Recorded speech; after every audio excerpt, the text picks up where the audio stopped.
पाँच पद्मावती पुरी धाम की जय। सभी सुंदर साथ की जय। ગુરુજી તમે અહીં આવીને બેસો એક બધા સાથે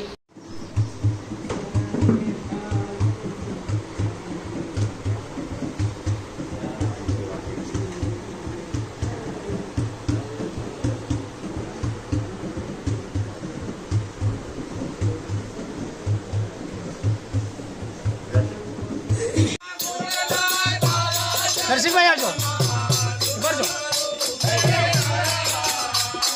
એક મિનિટ હો ગુરુજી રખના છે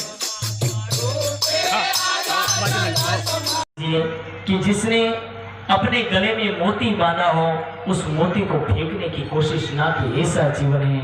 ये कहा जाता हीरा समान जीवन है, पर हीरे समान जीवन को यदि हम कीचड़ में डाल दो तो कीचड़ के समान हो जाता है।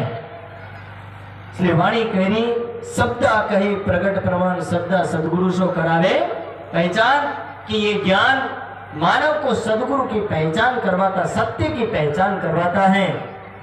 और सत्य स्वरूप की पहचान करवाने के बाद सदगुरु का तात्पर्य होता है कि सत्य का स्वरूप दुनिया का कोई साधु संत फकीर नहीं, वो पूर्ण ब्रह्म परमात्मा जो सत्य स्वरूप है, उस सत्य स्वरूप को जान करके उसको अपना लिया तो समझ लीजिए कि आपने सत्य की पहचान कर ली। और सत्य को पहचाना नहीं तो समझ लीजिए कि एक सत्य को ना पहचानने का परिणाम, सदगुरु शब्द को जान लिया तो इसीलिए आपकी एक सत्य पहचान हो जाएगी। वरना दुनिया के अंदर भगवे वस्त्र पहनने से कोई साधु नहीं बनता, भगवे वस्त्र पहनने से कोई संत नहीं होता। मानव के अंदर की पहचान, मानव के अंदर की खोज ही मानव को सत्य की पहचान करवा सकती है। इसलिए एक सत्य को जानना, एक सत्य को समझना और सत्य को समझ करके उस सत्य के साथ होना, ये हमारे जीवन का अंतिम उद्देश्य होना चाहिए। और मानव जिस दिन इस अंतिम उद्देश्य को समझेगा, अंतिम अवस्था को समझेगा, तो समझ लीजिए कि एक परमात्मा एक मानव जीवन का सत्य, ये दो बात हमारे जीवन की कटु सत्य है।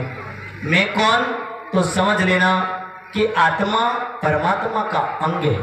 कई बार व्यक्ति कहता है कि आत्मा और परमात्मा में अंतर कितना है, तो इतना कहूंगा जैसे सूर्य और सूर्य को किरणों में कोई अंतर नहीं होता।